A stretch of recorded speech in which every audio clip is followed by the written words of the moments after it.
La figura de la representación proporcional para integrar una parte de las cámaras de diputados y senadores ha sido una de las piezas angulares del proceso de democratización en México. Fue en 1977 cuando, como producto de la reforma política de ese año, se crearon por primera vez 100 diputaciones que serían electas por este principio, de manera adicional a los 300 legisladores de mayoría relativa, para un total de 400. El propósito de la representación proporcional fue permitir que las minorías que difícilmente podían ganar una elección de mayoría relativa frente al aparato político del partido hegemónico pudieran tener presencia en la Cámara de Diputados, en donde está representado su cuerpo plural y diverso, que es la nación mexicana. Más tarde, en 1986, el número de diputaciones electas por representación proporcional aumentó a 200 para un total de 500 integrantes de la Cámara Baja, composición que prevalece todavía hasta hoy.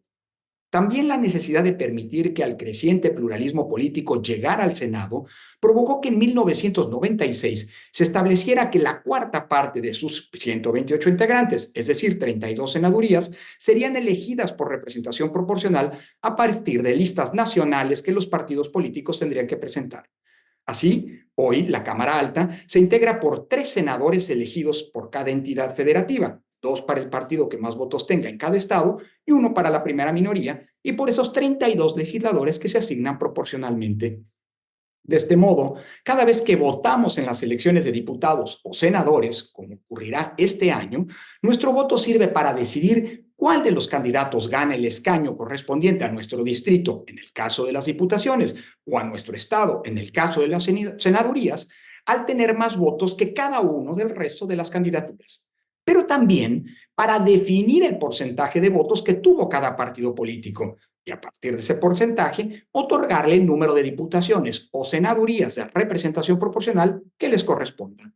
Por ello, es falso el argumento de que a los legisladores de representación proporcional no los elegimos porque nadie vota por ellos. Son nuestros votos, y nada más que eso, lo que define cuántos candidatos propuestos por este mecanismo serán electos como diputados o senadores.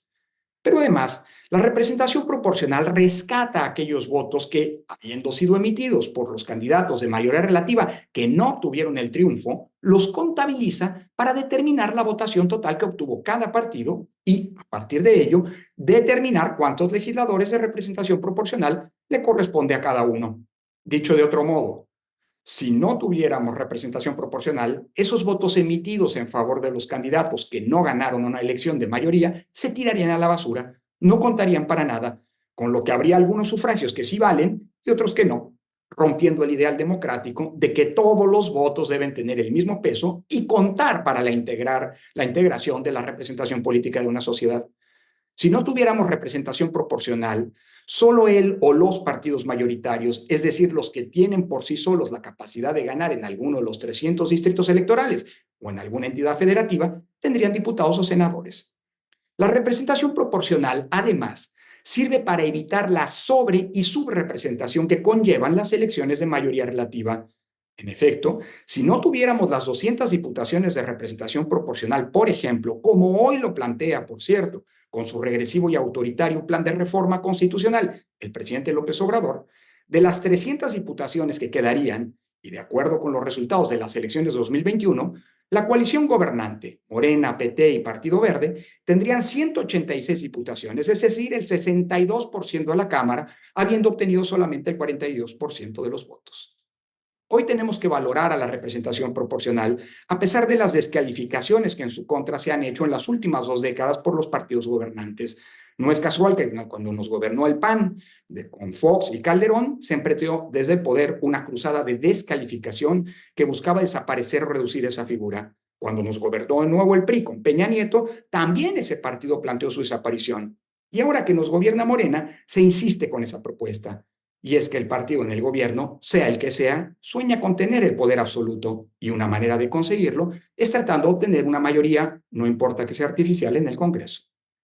Por eso, defender a la democracia significa defender también la figura de la representación proporcional, no solo porque la historia de nuestra democracia se explica en gran medida gracias a la introducción de ese mecanismo, sino porque es la única garantía de que todas las posturas políticas mínimamente relevantes puedan tener presencia en los espacios de representación nacional, y participar así en las discusiones y en las decisiones que nos involucran a todas y todos.